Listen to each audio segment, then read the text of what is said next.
நேரமில்லை. ஒரு சின்ன செய்தி, துன்யாவில் எல்லாரும் 100 வருஷம் வாழணும், 200 வருஷம் வாழணும்னு ஆசைப்படுவாங்க. நீண்ட காலம் வாழணும், அதை திங்கணும், இதை திங்கணும், அப்படி போகணும், இப்படி போகணும். எதுக்கு வாழணும்? 100 வருஷம் வாழ்ந்து என்ன பண்ண போற? 200 வருஷம் வாழ்ந்து என்ன பண்ண போறோம்? இமாம் ஷாஃபி ரஹ்மத்துல்லாஹி அலைஹி மௌத் ஆகும்போது 54 வயசு. இமாம் இஸ்ராஃபில் அலைஹிஸ்ஸலாம் சூர் ஊதுறது வரைக்கும் இமாம் ஷாஃபி ரஹ்மத்துல்லாஹி அலைஹி அவங்களுடைய இல்மிலிருந்து, அவர்களுடைய இஜ்திஹாதிலிருந்து இந்த துன்யா தேவையற்று இருக்க முடியாது. எத்தனை வருஷம் வாழ்றோம்ங்கிறது முக்கியம் இல்லை, இப்படி வாழணும். முடிஞ்சா ஒரு நூற்றாண்டாவது இந்த துன்யா நம்ம பேரை மறக்க கூடாது.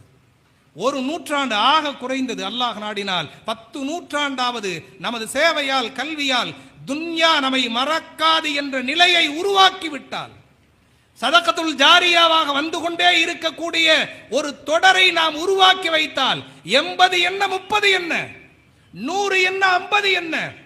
இமாம் ஷாஃபி ரஹ்மத்துல்லாஹி அலைஹி 150 பிறந்தாங்க, 204 அவங்க மௌத்து, 204 அவங்களுடைய மௌத்து. இமாம் அஹ்மத் பின் ஹம்பல் ரஹிமஹுல்லாஹ் பிறந்தது 164, இது 164 தான் அவங்க பிறக்கிறாங்க.